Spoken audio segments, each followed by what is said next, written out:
والصلاة والسلام على سيد المرسلين وعلى آله وأصحابه أجمعين وبعد أعوذ بالله من الشيطان الرجيم بسم الله الرحمن الرحيم اهدنا الصراط المستقيم آمنت بالله صدق الله ومولانا العظيم وبلغنا رسوله النبي الكريم ونحن على ذلك من الشاهدين والشاكرين والذاكرين والحمد لله رب العالمين.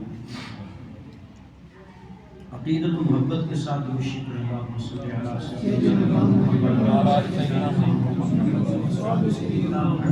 علیہ وسلم ذرا سستی کو دور کریں اور ذرا درشی پڑھیں جھوم جھوم کے اللہم صلی اللہ علیہ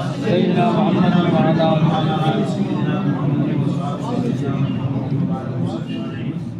اپنے جسم کو زیادہ تکلیف نہیں دینا ہے کیونکہ شریعت نے اتنا مجبور بھی نہیں کیا کہ آپ سستا کے یہاں بیٹھیں، بلکہ جب تک بیٹھیں بذوق بیٹھیں، بہمت بیٹھیں. اور اگر آپ کو لگے کہ جسم بہت آرام مانگ رہا ہے تو بالکل آرام کر سکتے ہیں، اب لیکن نماز نہیں چھوڑنی، ٹھیک ہے نا. ذرا درشی پڑھیں، میں بھی ذرا 2-3 شعر سناتا ہوں ماشاءاللہ. آگے درشی پڑھیں اللہم صلی اللہ علیہ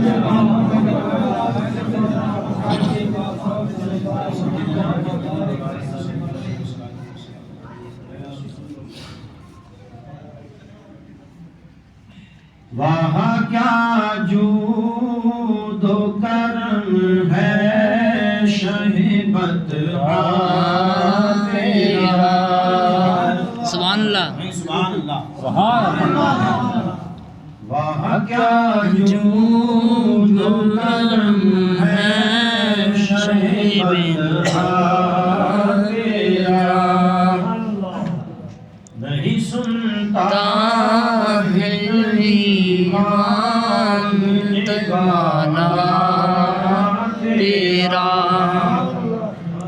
نہیں سنتا ہی نہیں مانگنے والا تیرا. دھارے چلتے ہیں عطا کے وہ ہے ذرہ تیرا. تارے کھلتے ہیں سنا کے وہ ہے ذرہ تیرا. وہاں کیا جود و کرم ہے شہبت تیرا. نہیں سنتا ہی نہیں مانگنے والا تیرا. آسماں خان زمین خان زمانہ مہمان. سبحان اللہ. اگر یہ بات آپ کو سمجھ میں آ جائے تو آپ دل کی تختی کو نکال کے سامنے رکھیں. اعلیٰ حضرت فرماتے ہیں یا رسول اللہ، آپ کو آپ کے رب نے وہ عظمتیں عطا فرمائی ہیں کہ یہ آسمان بھی آپ کے لیے دسترخوان بنا دیا، یہ زمین بھی دسترخوان بنا دیا. سبحان اللہ. آسمان خان زمین خان زمانہ مہمان. صاحب خان لقب کسی کا ہے تیرا. صاحب خان لقب کس کا ہے تیرا. وہاں کیا جود و کرم ہے شہبت تیرا.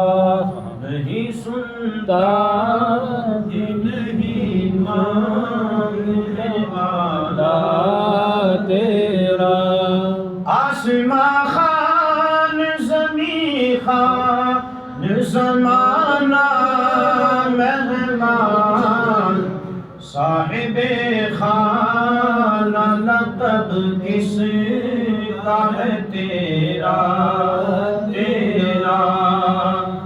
صاحب خان لقب کس کا ہے تیرا تیرا. وہاں کیا جود و کرم ہے بدعا تیرا.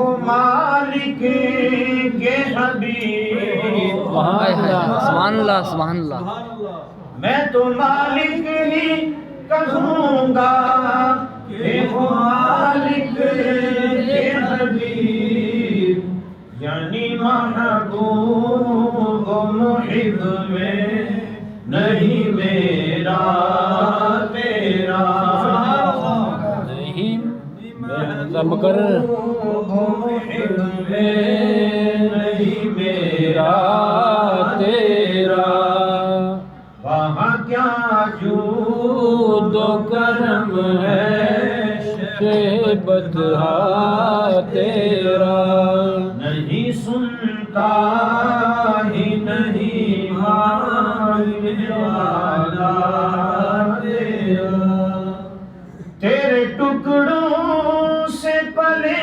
غیر کی ٹھوکر میں نہ ڈال، تیرے ٹکڑوں سے پلے غیر کی ٹھوکر میں نہ ڈال، چھڑیاں کھانے کہاں چھوڑ کے صدقہ تیرا سبحان اللہ چھڑیاں کھانے کہاں چھوڑ کے صدقہ تیرا وہاں کیا جنون و کرم ہے، شیبت تیرا نہیں سنتا ہی نہیں مانتا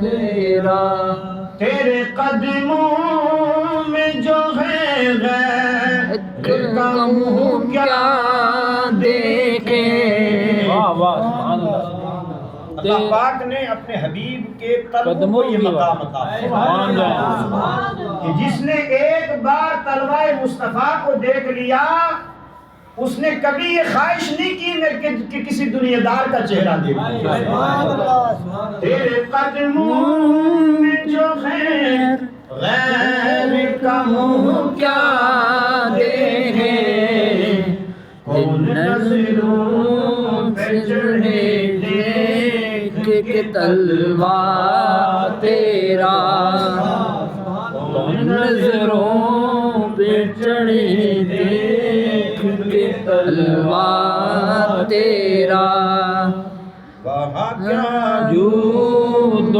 کرم ہے، شہبت تیرا، فرش والے تیری شوکت کا علوم کیا جانے، اور حضرت فرماتے ہیں کہ یہ دنیا والے کیا جانے؟ اسلام کی عظمتوں کو کیسے جان سکتے ہیں؟ ان کے اندر اتنی جسارت نہیں، اتنی ہمت نہیں، اتنی قوت نہیں، اتنی طاقت نہیں، کیا اتنی جانے؟ پاور نہیں، اتنی سوچ نہیں، اتنی فکر نہیں، بے شک، اس لیے کہ اللہ نے آپ کو جو کمال عطا فرمایا، ماشاء اللہ، جس نبی کے بارے میں رب ذوالجلال نے فرما دیا ہو ورفعنا لک ذکرک، اے محبوب ہم نے آپ کے لیے آپ کے ذکر کو بلند فرما دیا، ماشاء اللہ، ان کی جس کو رب نے بلند فرمایا اور رب جسے بلند کہے وہ کتنا بلند ہوگا، کتنا بلند ہوگا، سبحان اللہ۔ لوگ کہتے ہیں اتنی بات کرو اتنا مت کرو، اتنا مت کرو اتنا مت کرو، لیکن قربان جائے خدا کی رحمت پر اور خدا کی کلام پر، ورفعنا لک ذکرک، اے پیارے حبیب آپ کے رب نے آپ کے لیے آپ کے ذکر کو بلند کر دیا، تو جس نبی کا ذکر بلندیوں والا ہے وہ نبی کتنی بلندیوں والا ہے، سبحان اللہ کیا کہنے کیا کہنے، فرش والے تیری شوکت کا علوم کیا جانے فرش والے کون ہیں ہم لوگ، ہم فرش والے تیری شوکت کا انولا جانے عرش پہ اڑتا ہے تیرا،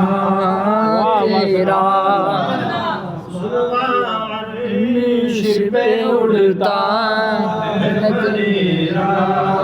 تیرا، وہاں کیا جود و کرم ہے، شہبت تیرا نہیں سنتا ہی نہیں مانگنے والا تیرا.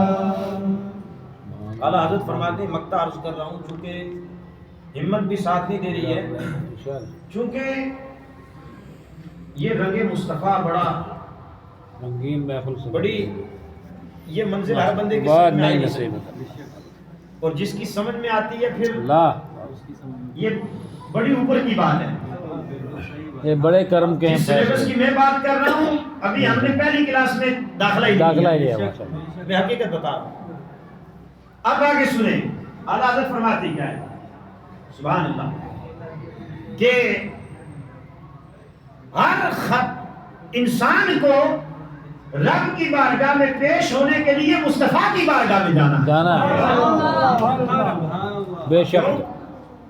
کسی میں ہمت ہے جو رب کا سامنا کرے گا وہاں پہ؟ کبھی کوئی نہیں. گناہ کرنے والا اپنے گناہوں کا پورا ٹوکرا لے کے گھوم رہا ہوگا، غیبت کرنے والا غیبتوں کے پورا بوریا لے کے اٹھائے گھوم رہا ہوگا. اللہ اور اللہ اکبر حدیث پاک میں آتا ہے میرے رب کے پیارے آقا صلی اللہ علیہ وسلم نے فرمایا کہ نیک آدمی کے نامہ اعمال اس کے دایاں ہاتھ میں دیا جائے گا، جبکہ گناہگار بندے کے عمل اس کے بایاں ہاتھ میں دیے جائیں گے. اللہ اکبر. اور میں نے جو میرا مطالعہ ہے بعض روایات میں آیا کہ اس کی پسلیوں کے اندر سے چیر کے سینے کے اندر سے اس کے ہاتھ کو نکالا. یہ تو کیفیت ہوگی. انسان کہتا ہے میں نے بڑے تیر مار لیے، میں کہتا ہوں کچھ بھی نہیں. کچھ نہیں. تو میں جو عرض کرنا چاہ رہا تھا وہ یہ ہے کہ رب کی بارگاہ میں پیشی کے لیے اس کی بارگاہ میں کسی شفیع کی ضرورت ہوگی، بے شک. اور وہ شفیع بھی ایسا ہو کہ جو رب کی بارگاہ میں جائے تو خدا کی رحمت مسکرانے لگے. اللہ سبحان اللہ. وہ شفیع بھی ایسا ہو کہ جو رب کی بارگاہ میں جائے تو رب کی طرف رب کی رحمت متوجہ ہو جائے. اور پھر فرمائے میرے محبوب مانگ سوال کر کیا کہنا چاہتا ہے. اللہ کے حبیب کہیں رب حبلی امتی امتی امتی، یا اللہ میری امت میری امت میری امت. اللہ اکبر. تو اعلیٰ حضرت فرما رہے ہیں کہ یا رسول اللہ ساری خلق خدا آپ کی بارگاہ میں ہوگی، بے شک. لیکن آپ کے اس غلام احمد رضا کی ہمت نہیں ہوگی کہ میں آپ کے سامنے کیسے جاؤں. ایسا عاشق رسول کہ جو کلام لکھے تو لکھتے لکھتے مصطفیٰ جاگتی آنکھوں سے دیدار عطا فرماتے ہیں. ایسا مقبول غلام ہو اور پھر بارگاہ مصطفیٰ میں جانے کے لیے ایسا کلام لکھنے کے باوجود مصطفیٰ ظاہری آنکھوں سے دیدار دے دیں اور پھر بھی ہمت نہ کرے یا رسول اللہ میرے اندر یہ طاقت نہیں، میں آپ کے سامنے کیسے آ سکتا. یہ ہمارے آقا اللہ اکبر. اور پھر مصطفیٰ کے غلام تو اعلیٰ حضرت کہتے ہیں میری تو ہمت نہیں، لیکن ایک کرن مجھے نظر آ رہی ہے کہ یا رسول اللہ بس آپ کے غلام تو اتنی بات جانتا ہے کہ جب میں آپ کی بارگاہ میں آؤں گا تو غوث اعظم کے دامن کو پکڑ لیا. سبحان اللہ. جبکہ اعلیٰ حضرت اتنے مقبول بارگاہ مصطفیٰ ہیں. آپ کے پیر و مرشد کہتے ہیں کہ مجھے پوری زندگی فکر ہوتی کہ میرے آقا نے مجھے اپنے علاقے سے جہاں سے مجھے بھیجا دین کی خدمت کے لیے، یہ سید آل رسول مہاروی رضی اللہ تعالیٰ ہوئے. اللہ کہتے ہیں کہ مجھے فکر رہتی کہ میں نے کون سا ایسا کام کیا کہ حشر کے دن اپنا چہرہ مصطفیٰ کو دکھاؤں گا. نہ ہمیں نبی پاک صلی اللہ علیہ وسلم کی شرم نہیں ہے تو خدا سے شرم کہاں آنے والی ہے. انسان کو خدا کا خوف رکھنا چاہیے اور اپنے نبی سے شرم کرنا چاہیے. وہ شرم کیا ہے؟ گناہ سے بچے، اس لیے کہ ہمارے آقا نے فرمایا گناہ سے بچو، غیبت سے بچو، چغلی سے بچو، جھوٹ سے بچو، نماز کی پابندی کرو، نماز میری آنکھوں کی ٹھنڈک ہے. اللہ اکبر. اور پھر یہ سارے گناہ ہم کرنے کے بعد کہیں کہ جناب ہمیں بڑے آرام سے جانا ہے. کیا انسان نڈر نہیں ہو چکا؟ کیا انسان غفلت میں نہیں ہے. اللہ کرے کہ ہماری یہ ہم سب کی، میں جو بھی بات کہتا ہوں سب سے پہلے میں اپنے لیے مخاطب میں ہوتا ہوں، میں خود کو مخاطب کرتا ہوں. تو ہمیں کیا، ہم اتنے غفلت میں ہو گئے، اتنے بیکار ہو گئے کہ ہمیں نمازوں کی پرواہ نہ رہی، ہمیں اپنے دین کی خبر نہ رہی، ہمیں دین سے محبت نہ رہی، ہمیں اپنے نبی کی سنتوں سے محبت نہ رہی. کیا وجہ ہے؟ اتنے مقبول ہونے کے باوجود بھی کہیں کہ مجھے تو ہمت نہیں ہے کہ میں حضور کی بارگاہ میں کیسے جاؤں. ان کے پیر و مرشد کہتے ہیں کہ مجھے فکر ہے کہ میں حضور کی بارگاہ میں کیسے جاؤں گا. تو آپ فرماتے ہیں جب سے میں نے اپنے غلام احمد رضا کو اپنا غلام بنا لیا، اب یہ فکر ختم ہو گئی کہ میرے آقا کے مجھے پوچھیں گے آل رسول تم دنیا سے کیا لے کے آئے ہو، تو میں احمد رضا کو پیش کرتا ہوں. سبحان اللہ. اور خدا کی قسم یہ منبر مصطفیٰ سے عرض کر رہا ہوں، لوگوں نے اعتدال اور انصاف کی نظر سے امام اہل سنت اعلیٰ حضرت کو نہیں پڑھا. اعلیٰ حضرت جیسا موحد آپ کو دوسرا ثانی نہیں ملے گا. اعلیٰ حضرت جیسا عاشق مصطفیٰ آپ کو دوسرا ثانی ان کی تاریخ میں نہیں ملے گا، ان کے زمانے میں نہیں ملے گا. اگر ایک زمانے میں جامی ہیں تو ایک زمانے میں رومی ہیں، تو اس زمانے میں محمد رضا ہے. کہ ہم عاشقوں کے پاس رضا کا اصول ہے، کہ ہم عاشقوں کے پاس رضا کا اصول ہے، جنت اسی کی ہے جو غلام رسول ہے. بے شک بے شک حق بات ہے. تو میں عرض کر رہا تھا، تو اعلیٰ حضرت کیا کہتے ہیں، ان کے پیر و مرشد کہتے ہیں کہ میں حضور کی بارگاہ میں جاؤں گا تو احمد رضا کو پیش کر دوں گا. تو اعلیٰ حضرت کیا کہتے ہیں، میں جاؤں تو میں نہیں جا سکتا، میں تو غوث اعظم کا دامن پکڑ کے جاؤں گا. تیری سرکار میں لاتا ہے رضا سے کو شفیع. یہ شفیع کون ہے؟ یہ شفیع روز محشر ہے. اللہ اکبر. جو تمام گناہگار امت کے گناہوں کو بخشوا کے جنت میں لے جائے. سبحان اللہ. سبحان اللہ.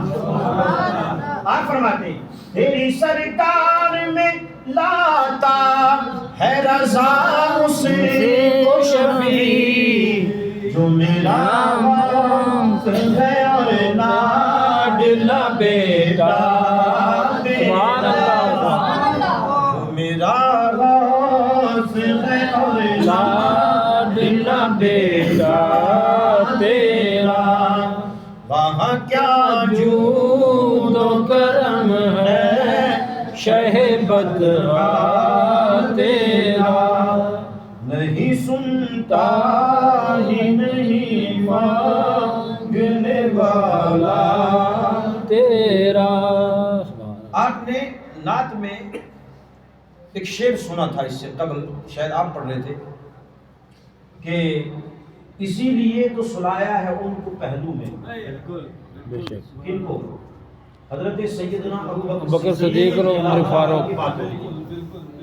ویسے تو پہلو میں عمر فاروق اعظم بھی ہیں بے شک، لیکن پہلے صدیق اکبر ہیں اور بعد میں عمر فاروق اعظم ہیں. سبحان اللہ. جو گئے وہ جانتے ہیں اور جنہوں نے کتابوں میں پڑھا ہے ماشاء اللہ. تو اسی لیے تو سلایا ہے ان کو پہلو میں، یار غار کا رتبہ حضور جانتے ہیں. یہ یار غار صدیق اکبر ہے. کہیں سبحان اللہ. اور یہ کیسے یار غار ہیں؟ اللہ اکبر. بس بات عرض کر دوں تھوڑی سی اور میں اس طرف آ رہا ہوں جو میرا ٹاپک ہے. میرے ذہن میں یہ بات آ رہی تھی اور ایک کیفیت آ رہی تھی، میں جو لفظوں کے اندر بیان نہیں کر سکتا. اور میں اکثر یہ بات کہتا بھی ہوں کہ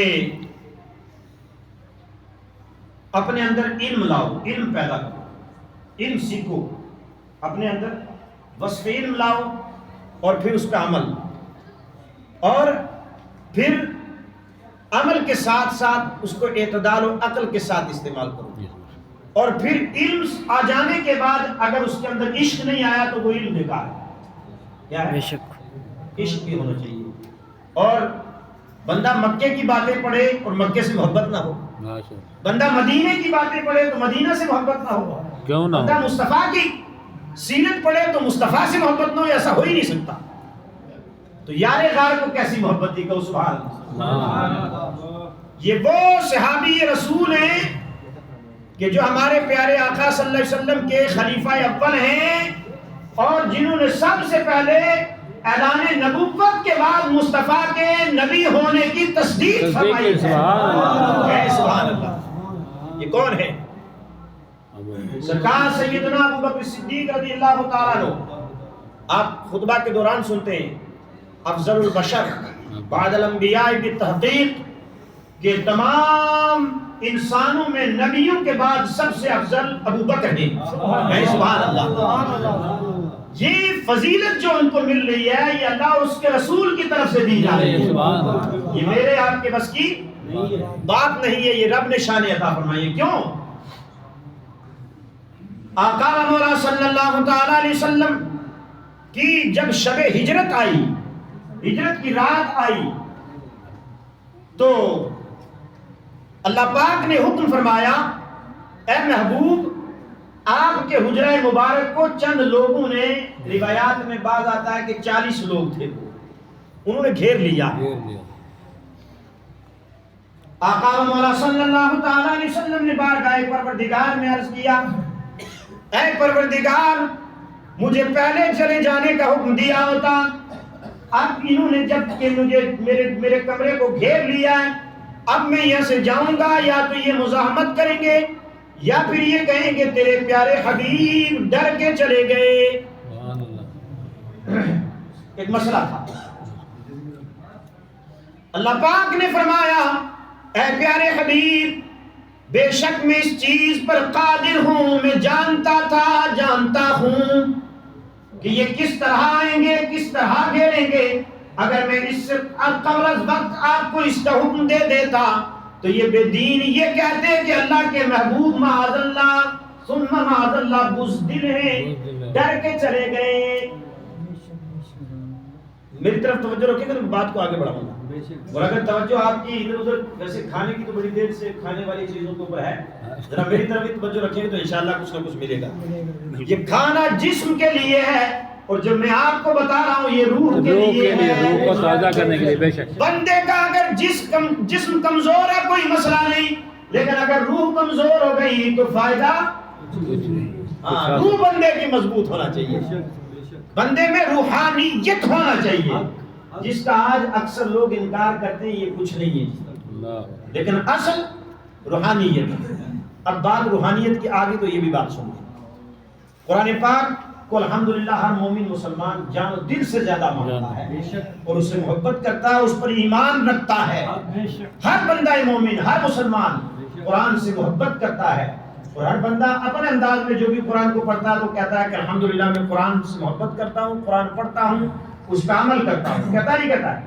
گناہگار سے گناہگار بھی ہوگا تو وہ بھی کہے گا کہ میرا قرآن میری جان سے مجھے عزیز ہے، میرے ہونا بھی چاہیے، یہ ہمارا ایمان ہے۔ لیکن قرآن پاک کے اندر روحانیت کی بات آئی۔ روحانیت کی بات کیا آئی کہ حضرت سلیمان علیہ السلام نے جب تخت بلقیس منگوانے کے لیے جنوں کو جمع کیا، کس کو؟ جنوں کو۔ جن، اور جن بڑے طاقتور ہوتے ہیں، واہ کیا بات، اور ایسی طاقت ہوتی ہے ان میں جن کو رب نے ایسی پاور عطا فرمائی ہے کہ بندہ دیکھ بھی نہیں پاتا، اگر وہ نہ چاہیں تو، وہ چاہیں تو وہ شکل دکھا بھی سکتے، لیکن اللہ نے ان کو اختیار عطا فرمایا ہے۔ لیکن جب جنوں کو اکٹھا کیا تو حضرت سلیمان نے کہا کون ہے تم میں جو تخت بلقیس کو اٹھا لائے؟ ایک جن نے کہا میں اتنے وقت میں، دوسرے نے کہا میں اتنے وقت میں، تیسرے نے کہا میں اتنے وقت میں، چوتھے نے، قرآن پاک کے الفاظ ہیں وَقَالَ عِفْرِيتُ مِنَ الْجِنِّ، پھر وہ جنوں میں سے وہ کہنے لگا جس کا نام عفریت ہے، اس نے کہا کہ اگر آپ اجازت دیں تو میں اتنی دیر میں اتنی ساعت میں لے آؤں۔ حضرت سلیمان نے فرمایا علیہ السلام مجھے اس سے بھی جلدی چاہیے۔ پھر قرآن کہتا ہے وہ کھڑا ہوا جس کو اللہ نے کتاب و حکمت کا علم عطا فرمایا تھا۔ کون کھڑا ہوا؟ آپ قرآن پاک کو اٹھائیں، اس کی تفسیر اٹھا لیں، اور پھر تفاسیر میں کئی تفسیریں اٹھا اٹھا لیں. کوئی بندہ یہ نہیں کہہ سکتا کہ یہ اٹھا یہ تخت لانے والا کوئی جن تھا یا فرشتہ تھا, بلکہ ہر تفسیر کے اندر یہی لکھا ہے کہ وہ ایک انسان تھا جو حضرت آصف بن بلخیہ تھے. کون تھے؟ یہ حضرت سلیمان علیہ السلام کے خالازاد بھائی تھے اور آپ کے وزیر بھی تھے, مشیر بھی تھے اور مشیر بھی تھے. آپ نے عرض کیا حضور اب جنوں کی طاقت ختم ہو گئی, اپنے غلام کی طاقت کو سن لو. سبحان اللہ. طرف جاؤ. سبحان اللہ. کیا شان ہے. حضور اب جب جنات کی طاقت ختم ہو گئی, اب آپ کا غلام حاضر ہے. اگر آپ حکم فرما دیں تو آپ کی پلک جھپکنے سے پہلے تخت بلقیس آپ کی خدمت میں ہوگا. ادھر یہ کہنا تھا, آپ نے حکم فرمایا, پلک جھپکنے سے پہلے تخت بلقیس سلیمان علیہ السلام کی بارگاہ میں حاضر تھا. تو اگر بارگاہ سلیمان میں لینے والے ان کے غلام کی طاقت کا یہ عالم ہے, پھر حضرت سلیمان کی خود طاقت کا عالم کیا ہوگا. اور جب حضرت سلیمان علیہ السلام کی طاقت کا عالم یہ ہے تو پھر مصطفیٰ کی طاقت کا عالم کیا ہوگا, مصطفیٰ کے غلاموں کی طاقت کا عالم کیا ہوگا. لیکن حقیقی معنی میں وہ غلام تو بن جائیں, تیرے غلاموں کا نقش قدم ہے راہ خدا. اعلیٰ حضرت فرماتے یا رسول اللہ تیرے غلاموں کا نقش قدم ہے راہ خدا, وہ کیا بہت سکے جو یہ سراغ لے کے چلے. یہ مصطفیٰ کے غلام کون غلام ہے کہ دیواروں کو ہوا میں چلا دے, شیروں پہ سواری کر لیں اور جناب ہوا میں مصلی بچھا کے نماز پڑھ لیں, سمندر پہ جائے نماز ڈال کر کے نماز پڑھنا شروع کر دیں. اور مصطفیٰ کے وہ غلام ہیں, اگر ٹرین سے اتر کر کے ہمارے ہندوستان کی میں بات بتا رہا ہوں, حضور سیدنا مفتی اعظم رضی اللہ تعالیٰ عنہ آپ اجمیر کے لیے سفر تشریف لے جا رہے تھے. کون؟ اعلیٰ حضرت کے بیٹے حضور مفتی اعظم ہند علامہ مصطفیٰ رضا خان علیہ رحمت و رحمان. آپ کو نماز کا وقت ہوا تو آپ نے فرمایا کہ یار ٹرین کھڑی ہے, میں اتر کے نماز پڑھ لیتا ہوں. حکم شریعت بھی یہی ہے. آپ جب جائے نماز ڈال کر کے نماز پڑھنے لگے, ادھر ڈرائیور نے ہارن دینا شروع کر دیا. کہا کہ چلو بھائی. اس نے جب ہارن دیے کئی بار دیے اور پھر اب سٹارٹ, اور جب چلانا چاہیے تو ٹرین نہیں چل رہی. یہاں تک کہ اس نے بہت کوشش کی, ایک انجن لایا, دوسرا لایا, تیسرا لایا, ایک بھی چل کے نہ دیا. یہاں تک کہ حضور مفتی اعظم نے اپنی نماز کو آرام کے ساتھ, سکون کے ساتھ, جلدی کے ساتھ پڑھا. اگر ہم جیسا ہوتا نا تو ادھر ٹرین کا ہارن آتا اور فوراً دوڑ جاتے ہیں, بگوڑے ہو جاتے ہیں. لیکن ہم لوگ تو حقیقت میں بات کر رہا ہوں, ہم لوگوں کی وہ توجہ ہی نہیں ہے. لیکن اللہ والوں کی توجہ پھر جب رب کی طرف ہوتی ہے تو پھر اللہ بھی ویسی نوازشات اور رحمتیں اتارتا ہے. اب ایک انجن, دوسرا انجن, تیسرا انجن, جب آپ نے سکون کے ساتھ نماز پڑھ لی, کسی دیکھنے والے نے دیکھا کہ جناب ڈرائیور صاحب اب بے جا آپ کوشش کر رہے ہیں, میری نگاہ جو دیکھ رہی ہے, میرا وجدان یہ کہہ رہا ہے کہ ایک اللہ والا نماز پڑھ رہا ہے اور ہماری ٹرین کا وہ مسافر ہے, سواری ہے. جب تک یہ اللہ والا سوار ہو کر کے اس ٹرین میں بیٹھ نہیں جاتا, سوار نہیں ہو جاتا, میرا ایمان یہ کہتا ہے یہ ٹرین چلنے والی نہیں. اللہ اکبر. اب ایک جو انجن چینج کیا تھا, دوسرا کیا, تیسرا, وہ جو پہلے والا سب سے پہلے نہیں چلا, اب وہ لگایا, ادھر وہ لگایا, ادھر حضور مفتی اعظم ہند نے بسم اللہ الرحمن الرحیم پڑھ کے قدم رکھا. جو ہی قدم رکھنا تھا پہلی بار میں ٹرین نے چلنا شروع کر دیا. لوگوں نے دیکھا یہ کون ہے, آپ کے قریب آئے, اور قریب آنے کے بعد جب ماجرا معلوم ہوا, پتہ چلا, معلومات کرنے کے بعد بہت سے لوگوں نے اس عمل کو دیکھ کر کے اسلام کو قبول کر لیا. یہ ہے اللہ والے. تیرے غلاموں کا نقش قدم ہے راہ خدا. یا رسول اللہ تیرے غلاموں کا نقش قدم ہے راہ خدا. وہ کیا بہک سکے جو یہ سراغ لے کے چلے؟ وہ کیسے بیٹھ سکتا ہے جو یہ راستہ پکڑ لے؟ وہ بیٹھ ہی نہیں سکتا۔ تو حضرت سلیمان علیہ السلام کی بارگاہ میں رہنے والے باکمال شخص نے کیا کیا؟ پلک جھپکنے میں سے پہلے کہاں سے آیا؟ تفسیر میں آپ دیکھیں گے تو 1 مہینہ یا 35 دن ایک طرف سے سفر کر کے جانے کا راستہ اس تخت کو لایا۔ تو ادھر وہ طاقت روحانی تو قرآن بیان کر رہا ہے، یہ میں نہیں کہہ رہا۔ تو قرآن کو مانو، قرآن کو ماننا پڑے گا، اس سے کسی کو انکار نہیں ہے۔ نہیں ہے، یہ قرآن بیان کر رہا ہے۔ اب مصطفیٰ کے غلام کی بات، جب سرکار دو عالم صلی اللہ علیہ وسلم کو ان بے دینوں نے آپ کے حجرے کو گھیرا تو اللہ پاک نے فرمایا، حضور نے سوال کیا، پروردگار پہلے حکم دے دیا ہوتا یہ تیرا بندہ تیرا محبوب چلا جاتا، اب یہ شاید اذیت دے، تکلیف دے، پریشان کرے۔ اللہ پاک کی رحمت کو جوش آ گیا، رب کعبہ نے فرمایا میرے حبیب اگر میں پہلے جانے کا حکم فرما دیتا، یہ بے دین یہ کہتے کہ اللہ کے محبوب ڈر گئے، لیکن محبوب آپ کے رب نے آپ کے لیے ساری کائنات کو پیدا فرمایا ہے۔ اب اگر میں آپ کو پہلے بھیجتا تو یہ یوں کہتے، اب یہ یہاں اپنا پوری طاقت پوری قوت لگا رہے اور ان میں سے شان کے ساتھ لے جانا یہ آپ کے رب کا کام ہے۔ سبحان اللہ، پوری شان و شوکت۔ اللہ پاک نے فرمایا، حضور نے فرمایا میرے پروردگار حکم فرما کیا کروں؟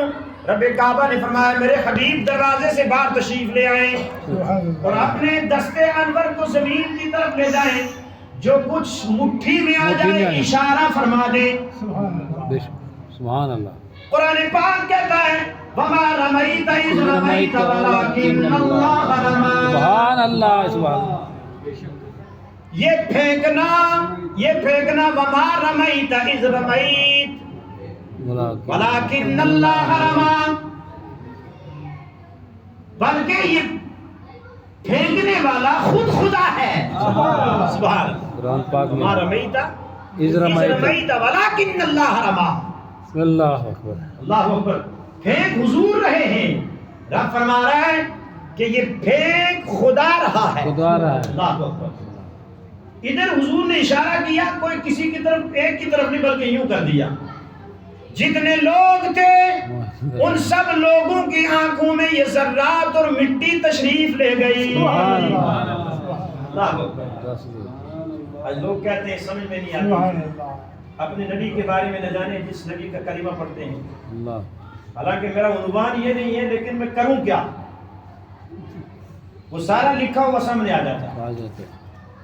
اللہ نے اپنے پیارے حبیب کو وہ شان عطا فرمائی کہ مصطفیٰ نے اشارہ کیا 40 لوگوں کی آنکھوں میں، یعنی 80 آنکھوں میں ایک اشارہ کافی ہو گیا۔ آئے کو دنیا کا بڑے سے بڑا جو ایک اشارے سے 80 آنکھوں میں ایک اشارے سے کام کر دے، یہ تو آمنہ کے لال ہی کر سکتے ہیں، سبحان اللہ، اور رب کائنات ہی کروا سکتا ہے، اس کے علاوہ کوئی نہیں۔ یہ رب نے اپنے محبوب کو شان عطا فرمائی۔ اب اللہ کے محبوب صلی اللہ علیہ وسلم نے جب اشارہ کیا، مٹی تشریف لے گئی، اب یہ آپس میں لڑنے جھگڑنے لگے۔ ایک کہنے لگا تو نے میرے ساتھ شرارت کر دی، دوسرے نے کہا تو نے میرے ساتھ ایسا کیا، تو تیسرا کہنے لگا اس نے کیا۔ اللہ اکبر۔ وہ آپس میں لگ گئے، مصطفیٰ شان کے ساتھ جا رہے ہیں۔ اللہ کے محبوب نے عرض کیا پروردگار اب حکم فرما تیرا حبیب کدھر جائے؟ تو رب کعبہ نے فرمایا میرے محبوب ابو بکر کے گھر چلے جاؤ۔ سبحان اللہ۔ صدیق اکبر کے گھر چلے جاؤ۔ جو ہی میرے آقا صلی اللہ علیہ وسلم حضرت صدیق اکبر رضی اللہ تعالیٰ عنہ کے گھر کی طرف تشریف لے گئے، اب دروازے پر پہنچے، آواز دی، حضرت اسماء نے آواز کا جواب دیا، سلام کیا، جواب دیا۔ یہ حضرت عائشہ صدیقہ رضی اللہ تعالیٰ عنہا کی بہن ہے۔ آپ نے کہا کہ ابو بکر کہاں ہے؟ کہا وہ اندر ہیں۔ آپ کی بیٹی نے سیدنا امیر المومنین سیدنا صدیق اکبر رضی اللہ تعالیٰ عنہ سے عرض کیا حضور ابا جان ہمارے آقا باہر تشریف لائے ہیں، سبحان اللہ، یار غار نے اتنی بات سننی تھی، تڑپ گئے، پاؤں ننگے اسی انداز میں دوڑے ہوئے تشریف لے آئے اور عرض کیا حضور اپنے خادم کو، اپنے غلام کو، اپنے نوکر کو حکم دیا ہوتا آپ کا غلام حاضر ہوتا، آپ نے تکلیف کیوں کی؟ جو میرے آقا کا جواب تھا یہاں پہ زر سے لکھنے والا ہے، میرے آقا نے فرمایا اے ابو بکر جب تک مجھے آپ کی ضرورت تھی اپنی خدمت میں بلا لیتا، لیکن آج میں خود نہیں آیا ہوں، خالق کائنات نے بھیجا ہے۔ سبحان اللہ، لوگوں قربان جاؤ صدیق اکبر رضی اللہ تعالیٰ عنہ کی عظمت و شان پر کہ جن کی شان کو اللہ کے پیارے محبوب اللہ کے حکم کے ساتھ بیان فرماتے، یہ شان صدیق اکبر کی ہے۔ اور پھر صدیق اکبر اللہ اکبر قربان جائیں جب ہجرت فرمائی اور سب کو چھوڑ دیا حضور کے ساتھ ہو گئے، اللہ اکبر۔ آج انسان کو اگر دین کے راستے پر نماز کے لیے جانا پڑے تو 10 ہیلے بات یہ کرتا ہے، او جناب مولوی صاحب جی کوئی بات نہیں میں آؤں گا جی، اصل میں آنا چاہ رہا تھا لیکن وہ میں نے تیاری کر لی ہے، اب میں کپڑے جناب اچھا میں پہن کے آتا ہوں، کوئی بات نہیں کل آؤں گا جی پرسوں، میں کل سے انشاءاللہ نماز، یہ انداز ہوتا ہے ہمارا نماز پڑھنے کے لیے۔ لیکن حضور ہجرت کے لیے تشریف لے جا رہے، ابو بکر صدیق رضی اللہ تعالیٰ عنہ کو جو ہی حکم ہوا حضرت ابو بکر صدیق ساتھ میں چلنے لگے، اور پھر کبھی مصطفیٰ کے آگے چلیں، کبھی پیچھے چلیں، کبھی دائیں چلیں، کبھی بائیں چلیں۔ حضور نے پوچھا ابو بکر تمہیں کیا ہوا؟ اللہ اکبر، اور سرکار جانتے ہیں یہ وہ ابو بکر ہے جو کبھی نماز میں ہو اور پتہ یہ محسوس ہو کہ مصطفیٰ آ گئے تو مصلی سے ہٹ جائے، لیکن اسے کیا ہوا ہے کہ یہ کبھی آگے ہوتا ہے، کبھی پیچھے ہوتا ہے، کبھی دائیں جاتا ہے، کبھی بائیں جاتا ہے، مسئلہ کیا ہے؟ ماجرا کیا ہے؟ حضور جانتے ہیں، جو ہو چکا ہے، جو ہوگا حضور جانتے ہیں۔